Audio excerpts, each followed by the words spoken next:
এক ব্যক্তি সকাল সকাল তার জামা কাপড়ের দোকান খুলতে গিয়ে দেখে দোকানের সামনে আগে থেকে একটা ছেলে দাঁড়িয়ে আছে।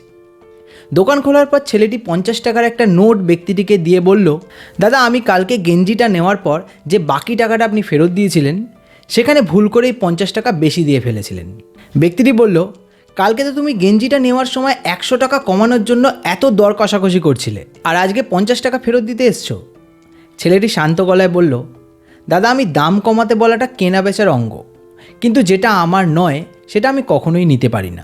আপনি হয়তো জানলেন না, কিন্তু কেউ তো একজন কোথাও থেকে দেখছেন আর তিনি সব কিছুর হিসাব রাখেন। ছেলেটার অনেস্টি দেখে ব্যক্তিটি ভাবনায় পড়ে গেল। সেদিন যখন মহাজন তার কাছে টাকা নিতে এলো, সে বিলের টাকার সাথে আরও 500 টাকা এক্সট্রা মহাজনকে দিয়ে বলল, দাদা কিছু মনে করবেন না, 2 মাস আগের একটা বিলে আমি 500 টাকার গড়মিল করেছিলাম, কিন্তু আজ আমার মনে হলো সেটা করা আমার ঠিক হয়নি। আপনি হয়তো বুঝতে পারেননি, কিন্তু কেউ না কেউ তো কোথাও থেকে সব কিছুর হিসাব রাখছে, তাই আমি আজকে টাকাটা আপনাকে ফেরত দিলাম। এদিকে মহাজন যখন সেদিন বাড়ি ফিরছিল তখন সে দুপুরের ঘটনাটার জন্য চিন্তায় পড়ে গেল। কেন সে চিন্তায় পড়ে গেল? কারণ সেই দোকানদারের কথাটা তাকে কোথাও যেন গিয়ে একটু নাড়িয়ে দিয়েছিল। সেও তো এরকমই কিছু একজনের সাথে করেছে, আজ থেকে 10 বছর আগে তার এক বন্ধুর সাথে। 10 বছর আগে যখন তার এই ব্যবসাটা শুরু করার জন্য অনেক টাকার প্রয়োজন ছিল, তখন তার এক বন্ধু তাকে 2.5 লক্ষ টাকা ধার দিয়েছিল। কিন্তু সেই কথাটা সে আর তার সেই বন্ধু ছাড়া কেউ জানতো না। দুর্ভাগ্যবশত তার 1 বছর পরেই তার সেই বন্ধু হঠাৎ দুর্ঘটনায় পৃথিবী ছেড়ে চলে যায়। এদিকেই মহাজনের ব্যবসা তখনও দাঁড়ায়নি। সে ভেবেছিল একবার যে ব্যবসাটা দাঁড়িয়ে গেলে সে তার ফ্যামিলির কাছে গিয়ে টাকাটা ফেরত দিয়ে আসবে, কিন্তু ব্যবসা দাঁড়ানোর পরে তার মন পাল্টে যায় আর সে কখনো সেই টাকাটা ফেরত দিতে যায়নি।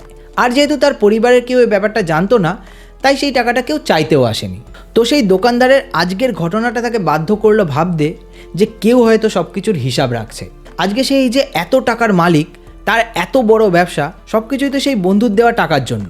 কি জানি তার পরিবার এখন কেমন আছে। তো সে আর দেরি না করে পরের দিনই একটা 5 লক্ষ টাকার চেক নিয়ে সেই বন্ধুর বাড়ি চলে গেল। 5 লক্ষ টাকার চেক নিয়ে গেল কারণ 10 বছরে তার বন্ধু ব্যাংকে টাকাটা রাখলে অন্তত সেটা দ্বিগুণ হয়ে যেত। তাই সে মনে করলো যে দ্বিগুণ টাকাই তার পরিবারের প্রাপ্য। সে চেকটা নিয়ে বন্ধুর বাড়িতে গিয়ে বন্ধুর একমাত্র ছেলেকে সব বুঝিয়ে তার কাছে ক্ষমা চেয়ে চেকটা তাকে দিয়ে এলো। আর তার সেই বন্ধুর ছেলেটা কে জানো? হ্যাঁ, তোমরা ঠিকই বুঝেছো, তার সেই বন্ধুর ছেলেটা হলো সেই ছেলেটা যে আগের দিন সেই দোকানদারের 50 টাকা ফেরত দিতে গেছিল। এই ছোট্ট গল্পটা আমাদের বুঝিয়ে যায় যে আমরা যদি সৎ থাকি তাহলে হয়তো আমাদের লাইফে একটু স্ট্রাগল করতে হতে পারে, কিন্তু আমাদের সৎভাবে করা ছোট্ট থেকে ছোট্ট কাজের হিসাবও কোথাও না কোথাও সঞ্চয় হতে থাকে।